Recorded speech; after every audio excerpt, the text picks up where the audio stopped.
High on the mountain, people don't die screaming. They die quietly. No explosion, no collapsing ice, no avalanche roaring down the slope. Just a climber, slowing down.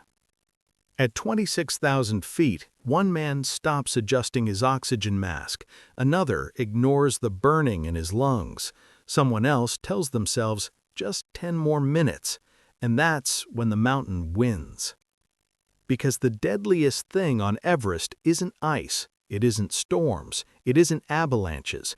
It's a single decision made when the human brain is already breaking. A mistake so common that even elite climbers fall for it. A mistake responsible for more deaths than avalanches combined. And the most terrifying part? Most climbers don't even realize they've made it. Welcome back to the channel, where we explore the most dangerous places on Earth, the people who faced them, and the thin line between survival and disaster. The mistake is called summit fever. It sounds harmless, almost motivational, but on high mountains, summit fever is a death sentence. What is summit fever? Summit fever is when a climber becomes so focused on reaching the top that they ignore time, weather, oxygen levels, physical collapse, and the most important rule in mountaineering: you must have enough strength to come back down. Because reaching the summit is optional, coming down is not. Avalanches are loud. They look dangerous. People fear them. Summit fever is silent. It doesn't feel like panic, it feels like confidence. At extreme altitude, the brain is slowly being suffocated.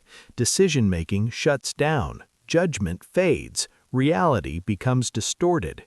Climbers start thinking things like, "I feel okay, I'm almost there. Turning back now would waste everything." But in reality, their oxygen is running low, their body temperature is dropping. Their muscles are failing. Their brain is already hypoxic. They are not thinking clearly anymore, and that's why they keep going. Above 8,000 meters, the death zone, the human body is dying every minute. Cells stop repairing, blood thickens, coordination disappears, hallucinations begin. Climbers forget to clip ropes, they forget to eat, they forget to adjust oxygen. Some climbers literally sit down and never stand up again, not because they're injured, because their brain tells them, rest for a moment. That moment becomes forever. This pattern repeats again and again. A climber reaches the summit too late in the day. The rule says, turn around by 1 p.m. no matter what, but the summit is right there, so they break the rule. On the way down, oxygen bottles run empty, darkness falls, temperature drops, strength vanishes, rescue becomes impossible.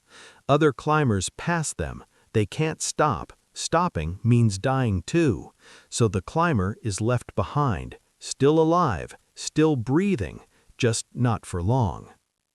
This mistake doesn't just kill beginners, it kills guides, veterans, record holders, legends, because no one is immune to altitude.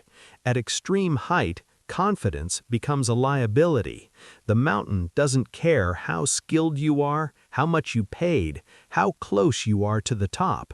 Physics always wins. Most people don't die because something went wrong. They die because everything went right for too long. The weather held. The route was open, the summit was reachable, and that made it harder to turn back. The mountain doesn't need to attack you, it just waits. If there's one lesson Everest teaches, it's this: the most dangerous moment is not the climb up, it's the moment you convince yourself to ignore the rules. Because survival on a mountain isn't about strength, it's about discipline. Turning back is not failure. On Everest, turning back is survival. If you want to understand how a single decision can mean life or death at extreme altitude, click the video on screen now. This mistake kills more climbers than avalanches. Stay curious and respect the mountain.